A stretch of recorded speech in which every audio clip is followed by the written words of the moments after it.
Hola amigos del mundo de las cadenas de bloques y de las criptomonedas, bienvenidos a Academia Blockchain. El día de hoy vamos a revisar las preguntas que hemos recibido durante el mes de diciembre. Están muy buenas, entonces comencemos.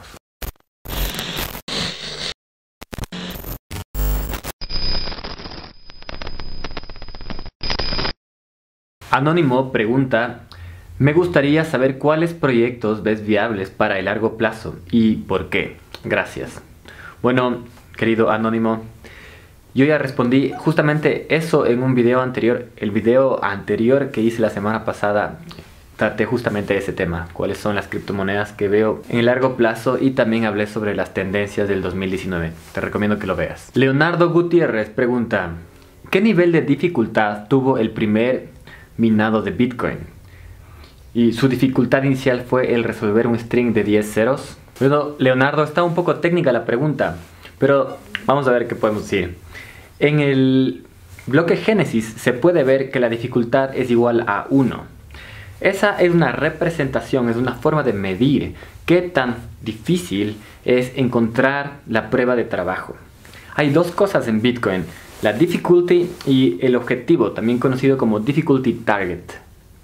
La difficulty target es eso que la gente conoce como un número que tiene que tener una cantidad de ceros por delante. Así, si es que la dificultad aumenta, el difficulty target se hace menor y menor y menor, y más pequeño y más pequeño. ¿Cuál es la lógica de esto?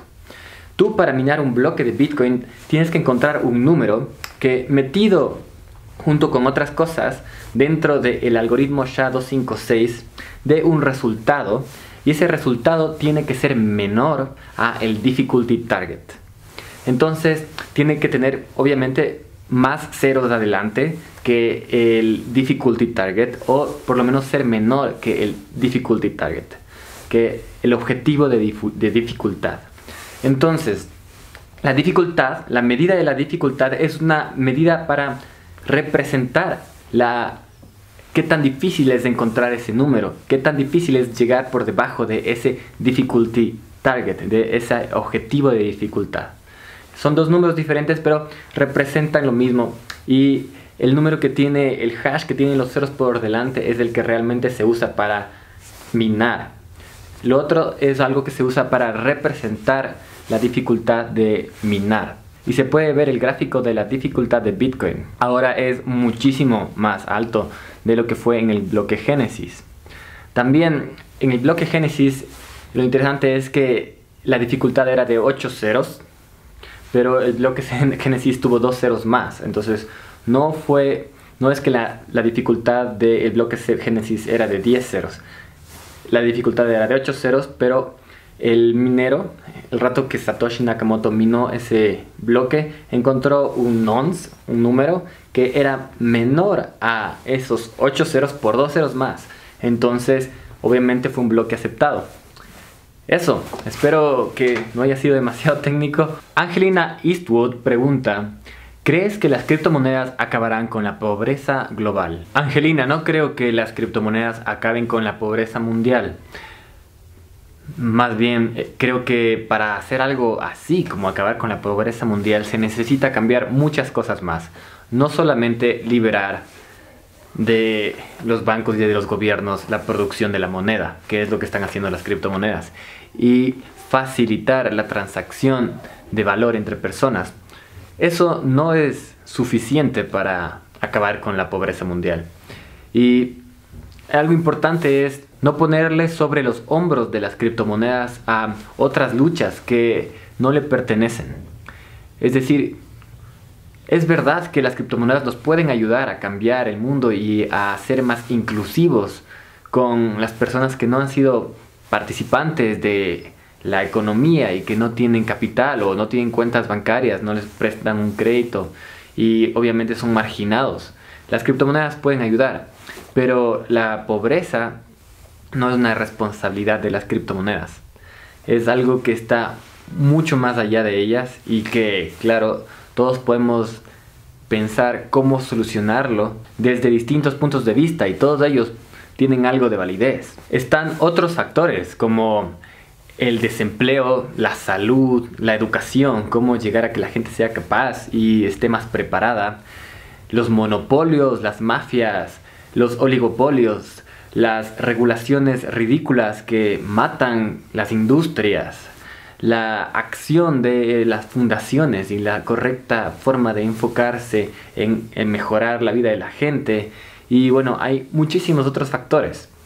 Entonces, no puede ser que las criptomonedas solucionen todo eso. Vicente Austin pregunta: ¿qué opinas de Tron al asociarse con BitTorrent? ¿Le ves futuro a ese equipo? Tron es un poco polémico entre algunos, porque, bueno, es conocido que plagió su white paper y también tiene unas estrategias de marketing que son dudosas desde el punto de vista ético. Hay a veces simplemente mentiras con tal de atraer la atención, hay anuncios y hay formas de actuar que, bueno, son propias de una estrategia de marketing que no le importa mucho ser honesta, pero en el fondo lo que pasó es que Tron levantó billones de dólares y su fundador Justin Sun puede ser visto como alguien que genera mucha polémica solamente porque sí, pero también puede ser visto como un crack del marketing.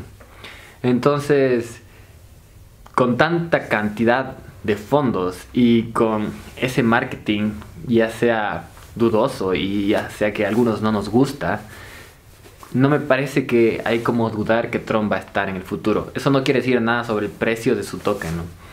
Y también ahora que anuncian que incluyeron un token dentro del protocolo BitTorrent, espero que lo hagan de una manera adecuada, pero si lo hacen bien, entonces, bueno, felicitaciones a Tron. Rafael B nos pregunta: ¿qué dominará Proof of Work o Proof of Stake a tu entender? ¿Por qué? Bueno, Rafael, primero que todo, te invito a ver los videos que he hecho sobre Proof of Stake y sobre Delegated Proof of Stake a fondo, y en donde he explicado los beneficios que creo que tiene Proof of Stake y Delegated Proof of Stake y los riesgos que tienen y también las ventajas que puede tener Proof of Work.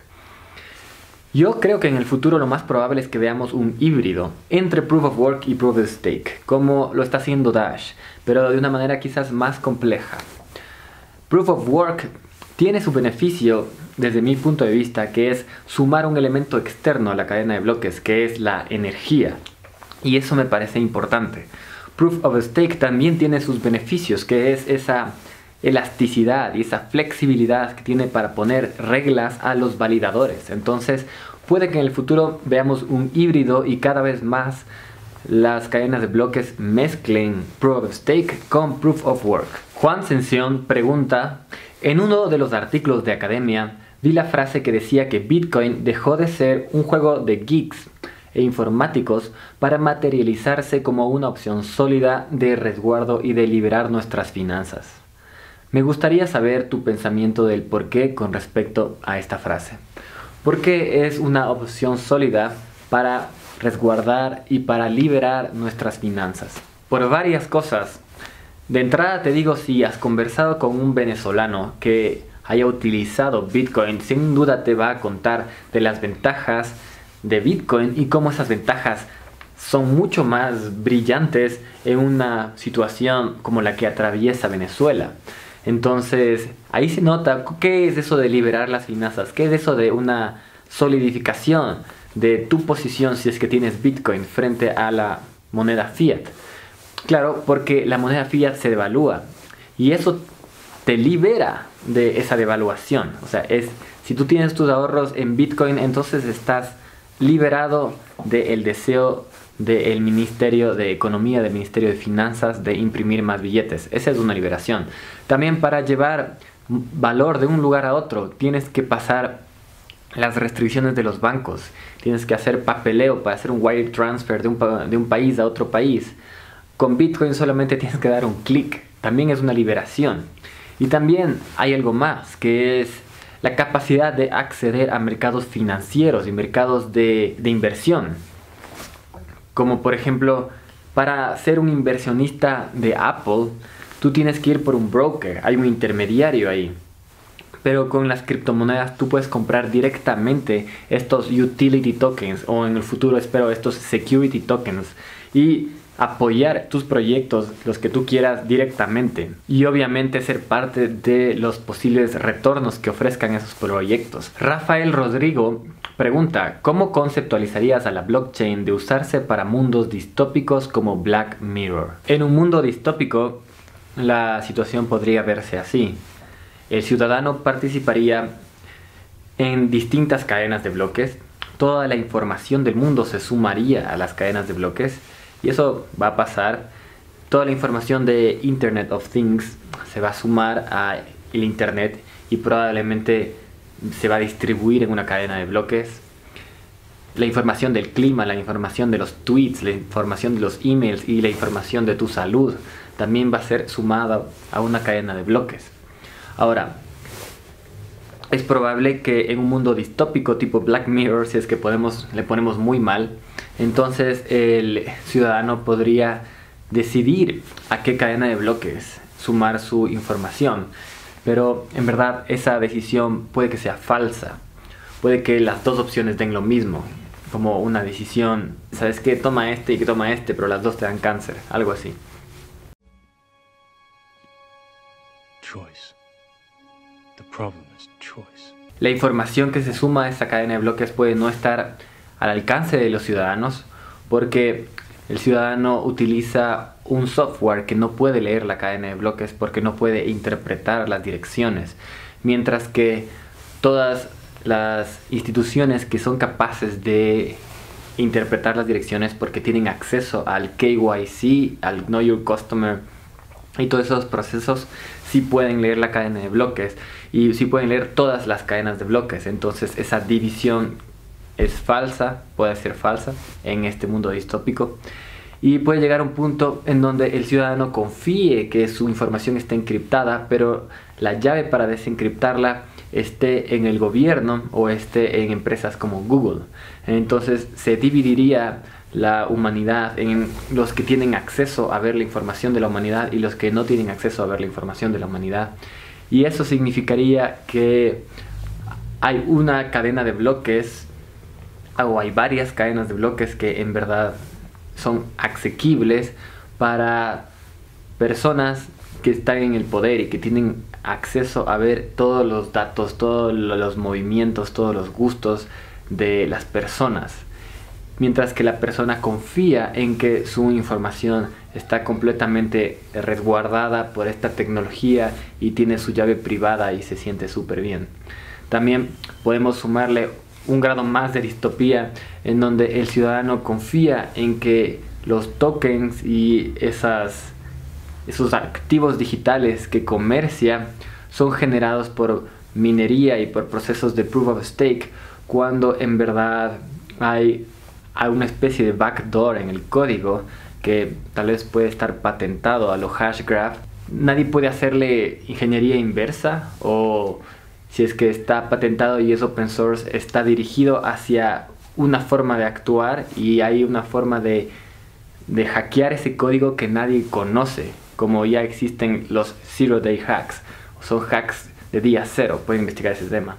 Entonces puede que el ciudadano confíe en una tecnología que le dice que es liberadora y que le dice la publicidad de esa tecnología que es encriptada y le da privacidad, cuando en verdad la realidad es que esa tecnología tiene backdoors, tiene puertas traseras y en el colmo de los casos puede generar tokens preminados, puede haber hacks internos en donde los block producers, por ejemplo en EOS, les dé la gana de hacer lo que sea.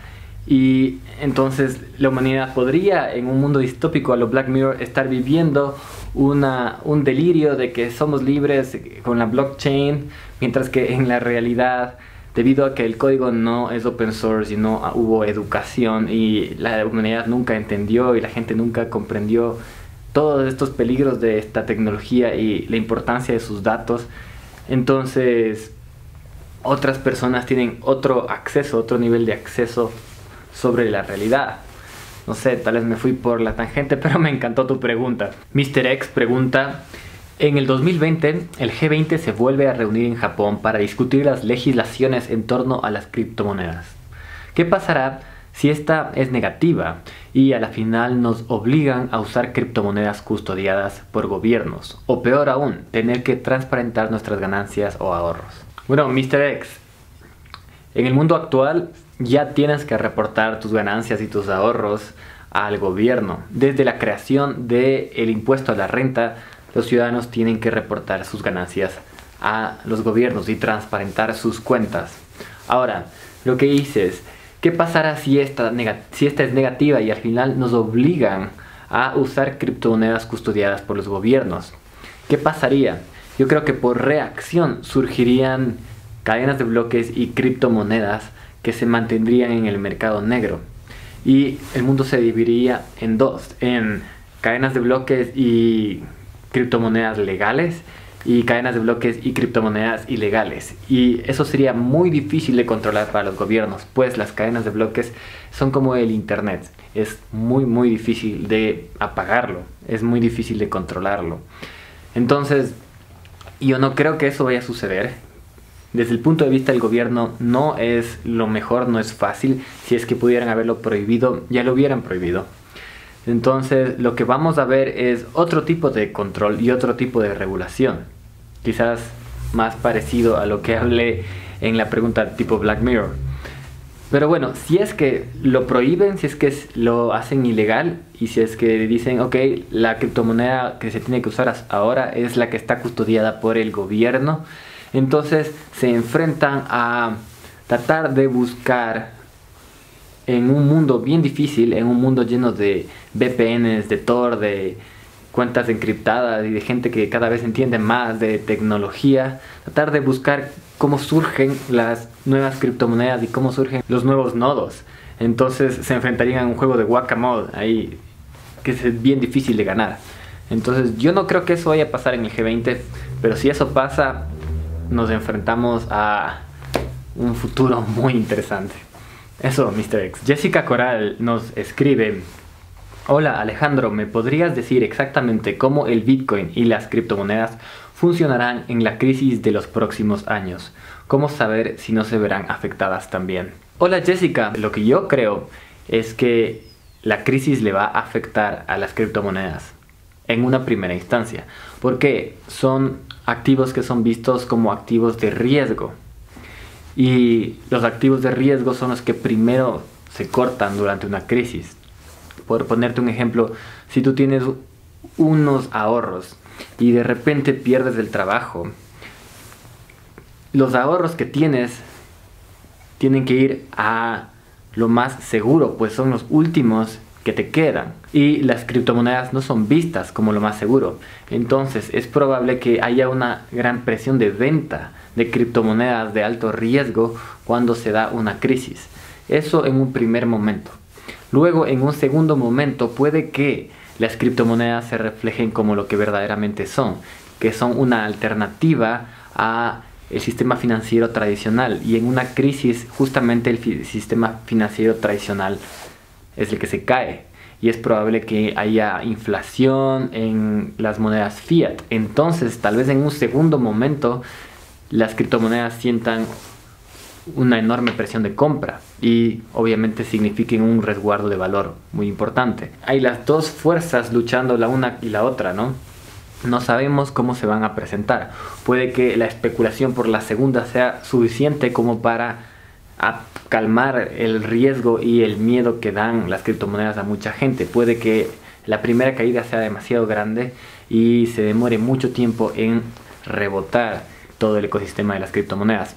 Yo no sé, lo que te pongo es la información que creo que está disponible. Si es que alguien te dice que puede decirte certeramente algo sobre el futuro, entonces mejor sospecha de esa persona, pues lo que hay sobre el futuro son especulaciones. Y bueno, esas fueron las preguntas que nos llegaron a través de nuestras redes sociales. Recuerda pues contactarte con nosotros por Twitter, Instagram, Telegram, Facebook, Steam, YouTube y enviarnos cualquier duda que tengas. Nosotros recogemos esas preguntas y yo las respondo en un video como estos una vez al mes. Mi nombre es Alejandro Ventimilla, yo soy economista y soy programador, me dedico a la programación y te puedo explicar a fondo cómo funciona esta tecnología y cuál es el impacto que tiene en la economía en la que vivimos. Entra a academiablockchain.com y bueno, estaremos en contacto.